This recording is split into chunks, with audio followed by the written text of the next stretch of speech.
unicórnios, unicórnios, tudo bom? Espero que sim. O vídeo eu já mostrei na minha slime, eu já mostrei aí, mas hoje eu vou mostrar o resultado. Quando eu pus os elastiquinhos vermelho, olha que dá até pra ver um aqui, cadê? Aqui, ó, tá vendo? Então ela tem glitter roxo, glitter dourado, ela tem uma estrelinha. Quando não tinha os elastiquinhos, dava pra ver só um pouquinho. Agora que tem bastante elastiquinho, não dá pra ver quase nada. Tá com essa cor super linda, tá nesse potinho. Bom, ela tá bem grudenta, né? Olha, tá vendo? Tipo, tá muito grudenta. Eu não sei como eu consigo mexer em slime, tipo, muito grudenta, né? Meu amigo, ele não sabe mexer, tem que deixar a slime dura pra ele saber, porque ele não sabe mexer nem um pouco. Eita, gente, já tá vendo esses fios aí, ó? Tá tirada daqui, né?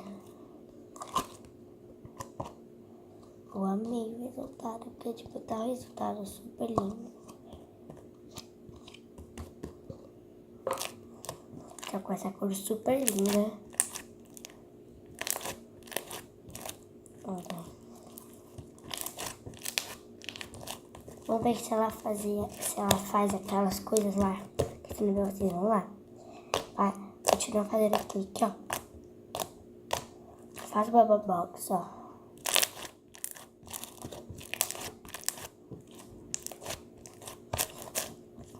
Ela não faz bolha, porque quando ela não tinha esses elastiquinhos, ó, eu vou mostrar pra vocês, ó, um mini elastiquinho. Tem alguns grandes, tem alguns pequenos. Tá vendo aqui, ó? Quando não tinha isso, fazia bastante bolha, mas agora essas coisas ficam aqui no meio, ó, não dá pra fazer, ó. Até fez uma, né? Mas a gente fazia uma grande, quando o pessoal faz grande. Aí não faz, ó. Tá vendo?